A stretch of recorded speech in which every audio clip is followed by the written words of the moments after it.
3 महीने का बच्चा 4 महीने का बच्चा लेकर आया, सर ये तो बहुत तेज़ रो रहा है, लग रहा है इसके पेट में दर्द है, लेकिन 80 to 90% केसेस में उसके कान में दर्द होता है, बहुत खांसी उठने लगती है, ब्रेन में हेमरेज हो जाते हैं, बच्चे कोमा में चले जाते हैं, और या इतनी ऑक्सीजन वगैरह कम हो जाती है निमोनिया से, और फिर एंटीबायोटिक देते हैं तो एंटीबायोटिक रेजिस्टेंट हो जाते हैं, कॉन्स्टिपेशन हो जाता है, उसको गुस्सा चिड़चिड़ाहट होने लगती है, उसको नींद ज़्यादा आने लगती है, उसके दिल की धड़कन में भी चेंज आने लगता है, तो ये उसके हाथ पैर भी कांपने लगते हैं अगर आपने ज़्यादा दे दिया तो।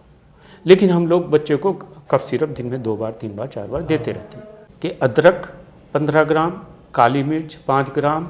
किसी बच्चे को अगर कफ है, क्या उसे दूध पीना चाहिए? नमस्कार दोस्तों, मैं हूं हिमांशु भट्ट। अगर आप भी अपने बच्चों को खांसी या कफ होने पर बार बार कफ सिरप देते हैं तो आप सावधान हो जाइए, क्योंकि यही कफ सिरप आपके बच्चों के इंटरनल ऑर्गन्स को फेल कर सकता है और आपके बच्चों की मौत का कारण भी बन सकता है। इसलिए दी हेल्थ शो की आज की इस वीडियो में हम डॉक्टर विजय वर्मा से बात करेंगे कफ सिरप के बारे में कि कैसे कफ सिरप बच्चों को नुकसान पहुंचा सकता है, कौन सा कफ सिरप बच्चों को देना चाहिए, कब देना चाहिए, कितनी क्वांटिटी में देना चाहिए, और अगर आप अपने बच्चों को खांसी या कफ होने पर कफ सिरप नहीं दे सकते तो फिर कफ सिरप का ऑल्टरनेटिव क्या है जो आप घर में ही बना के अपने छोटे बच्चों को दे सकते हैं। वैसे सर, कफ का कारण क्या है, छोटे बच्चों में भी और बड़ों में भी? देखिए, कफ जो है ना, ये एक natural system of cleaning of body है, ये हमारा प्राकृतिक का एक गॉड गिफ्ट है। कफ आपको हैरानी होगी, मैं कह रहा हूँ गॉड गिफ्ट है। तो गॉड गिफ्ट क्यों है कि अभी जैसे हम आयुर्वेद की उससे देखते हैं तो अभी सर्दियाँ गुजरी हैं और अब सर्दी के बाद बसंत ऋतु आ रही है, और तो सर्दियों में क्या होता है, कफ जमा होता है जी। क्योंकि हम लोग हाई कैलोरिक डाइट खाते हैं, सन से हम दूर रहते हैं, एनवायरनमेंट क्लोज में रहते हैं, और घरों के अंदर बच्चों के अंदर जो ज़्यादा है और पोल्यूशन में ज़्यादा रहने वाला, तो जो जमा हो जाता है तब ये जब होता है तो पिघलता है, वो बाहर आता है। ये तो हमारे आयुर्वेदिक की एक जनरल, लेकिन जब हम इसको एलोपैथिक दृष्टि से देखते हैं तो देखते हैं कि सम वायरल इन्फेक्शन होते हैं। ये वायरल हो, कोई भी पोल्यूटेंट्स हो, कोई भी बैक्टीरियल इन्फेक्शन हो, और कोई भी एलर्जेंट हो, तो जैसे ही नाक में डालते हैं जाता है वो, तो हमारी बॉडी का इम्यून रिएक्शन आता है। इम्यून रिएक्शन क्या है? इम्यून रिएक्शन आप इसको ऐसे जानो कि जैसे हमारी ये कंट्री है जी, उस कंट्री की एक बॉर्डर है, तो हमारा ये कंट्री का बॉर्डर ये है, इसमें जैसी कोई चीज़ घुसती है तो हमारे अंदर का इम्यून सिस्टम जो सोल्जर है, जैसे बाउंड्री पे बॉर्डर सिक्योरिटी फोर्स, ऐसी यहाँ पर मास्ट सेल्स होते हैं जो हमारे अंदर की लाइनिंग होती है। इस मास्ट सेल से निकलता है हिस्टामिन्स, और बहुत सारी चीज़ें निकलती हैं, खाली हिस्टामिन्स नहीं निकलते, प्रोटीएसेस वगैरह निकलते हैं, हिपेरिन निकलता है, ग्रोथ फैक्टर्स निकलते हैं, प्रोस्टाग्लैंडिन्स निकलते हैं। ये पूरा सिस्टम एक तरह से वो लोग वेपन लेके आ जाते हैं कि इन वायरस को ख़त्म कर दो, बैक्टीरिया को ख़त्म कर दो, एलर्जी को ख़त्म कर दो। अब जो हिस्टामिन्स निकलते हैं तो वो क्या करते हैं, इन्फ्लामेशन करते हैं। इन्फ्लामेशन में क्या होता है कि जैसे हिस्टामिन निकलते हैं तो वहाँ की जितनी भी जो पतली पतली वेसल्स हैं, जो आर्टरीज हैं, वो डायलेट हो जाती है, और डायलेट होने के बाद क्या होगा कि एक साथ ब्लड वहाँ पे आ जाता है। तो पहली क्या बात होगी, कंजेशन हो जाएगा कि नाक बंद हो गई, कान बंद हो गए, जुकाम हो गया जोर से। अब जब कंजेशन होता है फर्स्ट से, उसके बाद वहाँ से फिर दूसरे वो वेपन्स वाले आ जाते हैं, WBCs आ जाते हैं, वो लड़ाई लड़ते हैं, तो वहाँ पे सिक्रीशन निकलने शुरू हो जाते हैं। सिक्रीशन जो होते हैं एंटी बॉडीज़ आती हैं, जो हमारी बॉडी की खुद इम्यून प्रोसेस है, तो हमारी नाक बहनी शुरू हो जाती है। वहाँ से ये शुरुआत होती है कि भाई इस बच्चे को बहुत खांसी बुखार हो गया, जुकाम हो गया, और इसकी हालत ख़राब है, और आप डॉक्टर के पास दिखा लो। जबकि ये प्रोसेस जो है हमारी बॉडी के लिए एक प्रोटेक्टिव मैकेनिज्म है। अब आपका दूसरा क्वेश्चन आता है कि इसमें क्या किया जाए। हाँ, मतलब लोग कफ सिरप दे देते हैं, तो कफ सिरप कौन सा लेना चाहिए या नहीं लेना चाहिए? तो हमने पहला बताया कि जो हमारी जो प्रोटेक्टिव एपिथेलियल है, उसके अंदर जो मास्ट सेल रहते हैं उसमें हिस्टामिन्स निकलते हैं। ये हिस्टामिन हमारी बॉडी में हमारे सिक्रेशन को बाहर निकालते हैं और इम्यूनिटी का काम करते हैं। लेकिन अब हम क्या करते हैं, जो कफ सिरप हम देते हैं तो प्रैक्टिकली हम इसी को दबाते हैं, उसमें क्या है, एंटी हिस्टामिन्स। अच्छा, उसके एंटी हो गया। तो एंटी हिस्टामिन्स क्या हो जाते हैं, वो बहुत सारी है, जैसे आजकल बहुत बहुत कॉमन है, सिट्रीजिन्स हैं, सिट्रीजिन्स, फेक्सोफेनाडिन, लिवोसिट्रीजिन, एजिलिस्टीन, लोरेटेडीन, डाइफिनार हाइड्रो। तो जो भी कफ सिरप आप देखेंगे उसके जो कंटेंट होंगे आप उसमें देखिएगा तो एंटी हिस्टामिन्स मिलते हैं। अब ये एंटी हिस्टामिन क्या करेंगे, ये उस इम्यून प्रोसेस जो हमारी बचाव के लिए है उसको रोक देंगे। अच्छा, जो हमारी बॉडी के बचाव के लिए जो नेचुरल है, नेचुरल है उसको रोक देंगे। उसमें क्या होगा, थोड़ा कंजेशन कम हो जाएगा, सिक्रीशन कम हो जाएगा, बच्चे की जो नर्व ग्रोथ है वो कम हो जाएगी और आप कहेंगे कि बढ़िया हो गया। लेकिन ये बढ़िया होना बहुत टेम्परेरी है, ये डिसेप्टिव है। जो कफ बाहर निकलना चाहिए था, जो म्यूकस बाहर निकल के वायरस को खसीट के ले जाके बाहर फेंक देता, वो हमारे अंदर जमा हो गया। अच्छा, वो अंदर जमा इसलिए रह जाता है क्योंकि हम उसको रोकने के लिए दवाइयाँ खा लेते हैं। ये कफ सिरप का मेन बेस है। उसके साथ में दो चीज़ और मिला देते हैं, थोड़ा शुगर मिला देते हैं, प्रिजर्वेटिव मिला देते हैं। तो कफ सिरप के जो इंग्रेडिएंट्स हैं उन इंग्रेडिएंट्स को आप ध्यान से पढ़ लीजिए और हर इंग्रेडिएंट्स का साइड इफ़ेक्ट देख लीजिए। और उनके साइड इफ़ेक्ट्स में तो यहाँ तो बंद किया ही कि ना, कॉन्स्टिपेशन हो जाता है, ब्रेन में ड्राउजी हो जाता है बच्चा, उसकी कॉग्निटिव एबिलिटीज़ कम हो जाती हैं, उसको गुस्सा चिड़चिड़ाहट होने लगती है, उसको नींद ज़्यादा आने लगती है, उसके दिल की धड़कन में भी चेंज आने लगता है। तो ये उसके हाथ पैर भी कांपने लगते हैं अगर आपने ज़्यादा दे दिया तो। लेकिन हम लोग बच्चे को कफ सिरप दिन में 2 बार 3 बार 4 बार देते रहते हैं। अब जब इतने सारे साइड इफ़ेक्ट्स हैं तो क्यों नहीं भैया 1-2 दिन इंतज़ार कर लो, कफ बह रहा है तो बहने दो, it's a very good thing. क्या नुकसान हो रही है आपको अगर वो उसको उस समय के लिए। हाँ, अगर इमरजेंसी आ रही है तो इमरजेंसी इसमें क्या आती है, पहली इमरजेंसी होती है कि बच्चा को जुकाम खांसी हुआ और एकाएक बहुत ज़ोर से रोना शुरू कर दिया उसने, एक्सेसिव क्राई। ये पीडियाट्रिशियन हम लोगों के चाइल्ड स्पेसिस्ट जो होते हैं उनके लिए बहुत बड़ी एक इमरजेंसी होती है कि 3 महीने का बच्चा 4 महीने का बच्चा लेकर आया, सर ये तो बहुत तेज़ रो रहा है, लग रहा है इसके पेट में दर्द है। लेकिन 80 to 90% केसेस में उसके कान में दर्द होता है। और कान में दर्द क्यों होता है कि नाक से लेके और कान के जो बीच में एक यूस्टेशियन ट्यूब होती है, तो जब ज़्यादा सिक्रेशन होता है वो ट्यूब बंद हो जाती है। तो जब बंद हो जाती है तो प्रेशर जब जमा होता है सिक्रेशन का, तो हमारे कान के अंदर की जो ये ड्रम है, जो एक पर्दा लगा हुआ है, उसके अंदर प्रेशर आता है तो पेन होता है बहुत ज़्यादा। तो हम वहाँ देखते हैं, यहाँ दबा के देख लेते हैं अरे पेन हो रहा है, या फिर हम इसको ऑटोस्कोप से देख लेते हैं कि अंदर की ये जो ड्रम है इसमें सूजन आ गई, लाल आ गई। इसलिए हम लोगों को भी कई बार कोल्ड में और उसमें दर्द होता है, नाक बंद हो जाती है, कान बंद हो जाता है। और आपने जब प्लेन में चढ़े होगे तो जब ऊपर चढ़ते हैं या उतरते हैं तो कान बंद होते हैं, वो बैरोट्रॉमा होता है, वो उसकी वजह से होता है जिसकी वजह से प्रेशर जो है कम ज़्यादा होता है। या हम पहाड़ में जाते हैं ऊपर तब भी प्रेशर ज़्यादा होता है, तो अंदर का प्रेशर कम होने से क्या होता है वो बंद हो जाती है, बाहर का जाता है, तब कान में दर्द होता है। तो ये कान में दर्द होना इसको कहते हैं एक्यूट ओटाइटिस मीडिया, ये इसकी डायग्नोसिस है।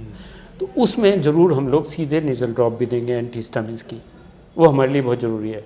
हम एंटीहिस्टामिन कफ सिरप भी देंगे, लेकिन ये 2 दिन 3 दिन के लिए, साथ में एंटीबायोटिक भी दे देंगे। अगर लेना कितना चाहिए कफ सिरप? अगर किसी बच्चे को कफ है, खांसी जुकाम है, तो वो कितना कफ सिरप ले ताकि उसको नुकसान ना पहुंचे, उसकी बीमारी भी ठीक हो जाए? देखिए उसकी तो डोजेज हैं, जैसे 5 ml पर ट्वाइस ए डे और थ्राइस ए डे, वो डिपेंड करता है सीवियरिटी कितनी है। और शॉर्ट ड्यूरेशन के अंदर कफ सिरप कोई नुकसानदायक नहीं है, फायदा ही करेगा उसको। शॉर्ट पीरियड कितना हो सकता है? 2 दिन 3 दिन बस, 2 दिन 3 दिन, उससे ज़्यादा नहीं। और अगर किसी इंसान ने ये शॉर्ट पीरियड से ज़्यादा लंबे टाइम तक कफ सिरप का इस्तेमाल किया, चाहे वो किसी भी एज का इंसान हो, कितना खतरनाक उससे हो सकता है? क्या कफ सिरप पीने से मौत भी हो सकती है? तो उसका कारण क्या है कि ये जो एंटीहिस्टामिन्स अभी दे रहे हैं और अभी नए नए भी आ रहे हैं, तो वो ब्लड ब्रेन बैरियर क्रॉस कर जाते हैं। ब्लड ब्रेन बैरियर क्या होता है कि हमारा ब्रेन जो है और ब्लड के बीच में एक बैरियर है कि ब्रेन जो है अपने अंदर कोई अनवांटेड चीज़ों को आने नहीं देता, सेंट्रलाइज सिस्टम है। जैसे मैंने शुरुआत की कि बॉर्डर सिक्योरिटी फोर्स है, वो वहाँ पे उसके कैंप लगे हुए हैं, वो मास सेल हो गए। उसके बाद थोड़े और अंदर आए 50 किलोमीटर पे तो आर्मी बैठी हुई है। फिर सेंटर जो है वो ये, तो वो दिल्ली जैसे सेंटर बैठा हुआ, वो किसी को घुस नहीं देगा। तो वो ब्लड ब्रेन बैरियर है, वहाँ पे सिक्योरिटी है। लेकिन ये एंटीहिस्टामिन क्या करते हैं कि वो बैरियर को ही खोल के अंदर घुस जाते हैं, जिसकी वजह से वहाँ भी वही जो हमारा ब्रेन का इम्यून प्रोसेस है, वहाँ की सिक्योरिटी है, वो ख़त्म हो जाती है। उसकी वजह से फिर उसको कॉग्निटिव जो डिसऑर्डर होने लगते हैं, बच्चे को स्ट्रेस हो जाएगा, उसको इंसोम्निया मतलब नींद नहीं आएगी, उसको लैक ऑफ कंसंट्रेशन हो जाएगी, बच्चा चिड़चिड़ा होने शुरू हो जाएगा, कॉन्स्टिपेशन वगैरह हो जाएंगे। फिर जब ब्रेन में अगर कुछ प्रॉब्लम आ जाती है तो पूरी बॉडी के अंदर सारे चेंजेस आ जाते हैं। तो जब आपकी ये जो दवाइयाँ हैं ये दुधारू तलवार हैं। अब दुधारी तलवार के लिए हमें पता है कि हमको कैसे इस्तेमाल करनी है। हाँ, तो इस्तेमाल इतना करें कि नुकसान ना हो। उसके लिए ये ना हो कि क्या होता है कि मैं आपके माध्यम से सबको एक सावधान ये करना चाह रहा हूँ कि खुद जाके केमिस्ट की दुकान पे ये दवाई मत लेने कि मेरे बच्चे को कफ हो गया ज़रा सिरप देते हैं, अपने आप कफ नहीं दें। OTC बहुत सारे प्रोडक्ट्स हैं, ओवर द काउंटर कहते हैं कि गए खरीद लिए, आप डॉक्टर को दिखा के लें, नो प्रॉब्लम, उसकी जैसी एडवाइस होगी वैसे लें। तो बहुत ज़्यादा अननेसेसरी बिल्कुल नहीं। मतलब बिना डॉक्टर को दिखाए कभी भी कफ सिरप का इस्तेमाल ना करें, और डॉक्टर ही बताएगा कौन सी कंपनी का और कितना लेना चाहिए। सर, कफ सिरप अगर कोई इंसान नहीं लेना चाहता, उसे खांसी है, वो नेचुरली ठीक करना चाहता है बच्चों में, क्योंकि बड़े लोग तो क्या है ना, किसी भी टेस्ट को बर्दाश्त कर लेते हैं, चाहे कड़वा हो चाहे कैसा भी हो, लेकिन बच्चों को स्वादिष्ट ही चाहिए, क्योंकि वरना उनको वो खाते नहीं हैं। तो इसका ऑल्टरनेटिव क्या है जो बच्चों को घरेलू नुस्खे आयुर्वेद में वो कफ सिरप के तौर पर ले सकते हैं? ठीक है, लेकिन ये ट्रीटमेंट बताने से पहले मैं आपको कफ की कॉम्प्लिकेशन भी बताना चाह रहा हूँ कि कुछ बच्चे हैं जैसे बार बार उनको कफ होता है। हाँ। बार बार उनको सर्दी खांसी हुई, हमने कफ सिरप वगैरह दे दिया, लेकिन क्या होता है ये वायरस जो होते हैं यहीं पे अटक गए, आपने उसको रोक दिया, उसको डिकंजेस्टेंट कर दिया, उसको सुखा दिया, तो सारा म्यूकस अंदर तक सूख जाता है और हमारा जो इन्फ्लामेशन है वो लो ग्रेड का बना रहता है। तो अब यहाँ से हम इसको कहते हैं राइनाइटिस। जब थोड़ा सा और अंदर बना, फेरिंजाइटिस, लैरिंजाइटिस और टॉन्सिलाइटिस और साइनोसाइटिस, और इवन अगर ब्रेन में चला गया तो एनकेफलाइटिस। और उसके साथ में जब ये बार बार ये सब होता है तो क्या होता है कि हमको आज़मा होने लगता है, दमा होने लगता है, और वो प्रोसेस फिर बच्चे इतने परेशान हो जाते हैं कि दमा तो आपको जानते ही हैं, सांस लेने में इतनी दिक्कत होती है। तो उसके शब्द हैं आज़मेटिक ब्रोंकाइटिस, खाली ब्रोंकाइटिस, ब्रोंक्योलाइटिस होता है बहुत यंग बच्चों के अंदर। अब ये स्थिति जब आती है फिर हमारे पास ब्रोंकोडाइलेटर देते रहो उसको, नेबुलाइज़र देते रहो उसको, उसकी ग्रोथ ख़त्म हो जाती है, ये स्थिति बहुत ख़राब होती है, बच्चे भी बहुत परेशान, माँ भी परेशान, और फिर एक हे फीवर होता है, बहुत खांसी उठने लगती है, ब्रेन में हेमरेज हो जाते हैं, बच्चे कोमा में चले जाते हैं, और या इतनी ऑक्सीजन वगैरह कम हो जाती है निमोनिया से, और फिर एंटीबायोटिक देते हैं तो एंटीबायोटिक रेजिस्टेंट हो जाते हैं। उस स्थिति से बचने के लिए कफ की ट्रीटमेंट ये है कि don't do anything, let it run away, इसको बहने दो। बच्चा खांस रहा है 2-3 दिन, खांसने दो, क्योंकि खांसने से वो सब बाहर निकल जाएगा। इन द मीन टाइम मैं आपको बता दूं तो ये जो क्रॉनिक ब्रोंकाइटिस है, आज़मा है, दमा है, इसके लिए हम लोग यहाँ पे पंचकर्मा से ठीक करते हैं। मैंने देखा दिल्ली में सेंटर था, 14-14 साल, 15-15 साल से बच्चे जो थे बहुत परेशान थे, तो वो तो ट्रीटमेंट वहाँ पे आ गया। जो सीरियस केसेस हैं, लॉन्ग रन के और क्रॉनिक हैं, खासकर दमा बच्चों में जो है, उसके लिए पंचकर्मा सबसे बढ़िया है। जो दवाइयाँ पेट में डालते हैं, शरीर में लगाते हैं, वो प्रोसेस अलग है। अब रहा घर के अंदर, तो पहली बात तो मैंने कहा कि इसको बहने दो जी। अविरल निर्मल धारा है ये, इसको बहने दो, ये आपको कोई नुकसान नहीं कर रही। हाँ, उसके बाद उसको बहने के लिए क्या है कि डॉक्टर का जो मेन रोल होता है ना डिजीज़ में, डॉक्टर डिजीज़ को ठीक नहीं करता है बल्कि नेचर को फैसिलिटेट करते हैं। हम प्रकृति के साथ अगर जोड़ के उसको चलाते हैं तो उसको बढ़ाते हैं कि भैया ठीक है तो ऐसे निकाल रहा है तो और ज़्यादा तेज़ी। अब तेज़ी से निकालने के लिए आयुर्वेद के अंदर बहुत अच्छा सिस्टम है। तो उस सिस्टम के अंदर हम जो करते हैं, जो मैं करता हूँ अपने क्लिनिक पे बहुत इफ़ेक्टिव, उसमें हम लोग क्या करते हैं कि हम आयुर्वेदिक नेबुलाइज़र देते हैं। नेबुलाइज़र तो आपने सुना होगा कि उसके अंदर स्टेरॉइड दे दिया, एस्थेलिन डाल दिया और दवाई डाल दी और वो दिक्कत। लेकिन हम उसको दूसरी तरीके से करते हैं। एक तो धुआं किसका हो, कपूर का, या गूगल का। आप कमरे के अंदर ही जो मच्छर मारने वाली दवाई होती है वो होती है प्लेटफॉर्म, उस पर आप कपूर रख दो, हल्का सा गर्म कर दो, उसकी जो वेव आएंगे, उसकी जो धुआं आएगा, उसकी जो वेपर्स आएंगे नाक में जाते एकदम से ब्रोंकोडायलेट। वरना मार्केट में तो कपूर को इवेपोरेट करने वाले वो भी मिलते हैं। वो मिलते हैं कॉस्टली, आप ज़रा सा गर्म कर दो, किसी बल्ब पे भी रख दोगे तो हो जाएगा। हाँ। और साथ में गूगल का भी आप धुआं निकाल सकते हो, हो जाता है अंदर। उसके बाद एक काढ़ा मैं बताता हूँ आपको, उसमें आप चाहे नोट भी कर लीजिए कि अदरक 15 ग्राम, काली मिर्च 5 ग्राम, तेजपात 2 ग्राम, दालचीनी हो, तेजपात एक ही चीज़ होती है, लौंग 5 और कम से कम 100 से 200 पत्ते तुलसा। इनको 1 लीटर पानी में उबाल लो और उबालने के बाद में वो होते जब 200 ml रह जाए, उसका 1/4 रह जाए, तब आप उस काढ़े को छोटे बच्चों में आधी चम्मच, बड़े बच्चों में 1 चम्मच दिन में 2 बार 3 बार दे सकते हो। इसी काढ़े को आप स्टीम में डाल दीजिए, 1 चम्मच डाल दिया 1 लीटर पानी में, अपने ऊपर कपड़ा डाला, बच्चों को स्टीम दिला। अच्छा, इसी काढ़े की स्टीम? इसी काढ़े की स्टीम और इसी काढ़े का नेबुलाइजर। इतना इफेक्टिव है और it is a very good nebuliser, जो कि आपके सारे नेबुलाइजर को पीछे छोड़ देगा। इतना करने से ठीक हो जाएगा। और दूसरा बहुत इंपॉर्टेंट चीज़ है कि बच्चों को एक तो मीठा बिल्कुल बंद कर दो, मिठाई बिल्कुल बंद कर दो, कोई शुगर वगैरह ज़्यादा नहीं दो। यहाँ पे भी मैं एक बहुत इंपॉर्टेंट क्वेश्चन बताऊँगा। और उसको थोड़ा सा घी दो, बहुत छोटे बच्चे तो 3 महीने से पहले देना नहीं है, 6 महीने के बाद आधी या 1/4 चम्मच उसको घी आप पिला दीजिए, ज़रा सा काली मिर्च डाल सकते हैं। और 10 किलो से ऊपर के बच्चे को आधी चम्मच, 20 किलो से ऊपर बच्चे को 1 चम्मच और 30 किलो से ऊपर बच्चे को 2 चम्मच घी सुबह उठ के खाली पेट आप घी दीजिए। और घी की मालिश कर लें या तेल की मालिश करके उसको धूप दिखा दीजिए। तो सन और घृत, ये दोनों चीज़ करेंगे तो उसकी इम्यूनिटी स्ट्रांग हो जाएगी और कोई बीमारी नहीं होगी। अब बहुत इम्पोर्टेंट बात जो मैं कहना चाह रहा हूँ, सब माँ बाप से कहना चाह रहा हूँ कि आप 2 साल के बच्चे को अपनी उंगली पकड़ के आप किसी स्टोर में ले जाते हो तो बच्चे को कहते हो बोल बेटा कौन सी टॉफ़ी चाहिए, तो वो उसमें रंग बिरंगी टॉफ़ी रखी हुई है। उसने कहा ये दे दे, ये दे दे, ये दे। आपने क्या कभी वो टॉफ़ी खा के देखी है? हमको नहीं पता बच्चे क्या खा रहे हैं। हाँ।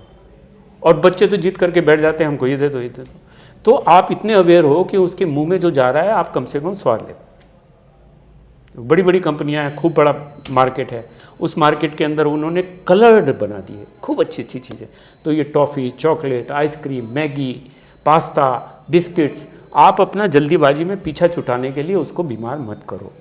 थोड़ा से दूसरी स्नैक्स बना लो, बेसन के बना लो और घर के जो घरेलू चीज़ें हैं वो बना लो, तब आप देखेंगे कि एकदम से। तो ये सावधानी थोड़ी थोड़ी होनी बहुत ज़रूरी है। चीनी, शुगर वगैरह, आइसक्रीम वगैरह को बंद कर दो और ये सब थोड़ी थोड़ी चीज़ें इसको करो, कोई प्रॉब्लम नहीं होगी। नेचुरल बच्चा अच्छा हो जाएगा और बीमार भी नहीं होगा। किसी बच्चे को अगर कफ है, क्या उसे दूध पीना चाहिए? देखो, दूध पीना चाहिए अगर उसकी खुराक दूध की है, 6 महीने का है। हाँ। उसे दूध से ही पेट भरेगा तो उसके अंदर हल्दी उबाल दो।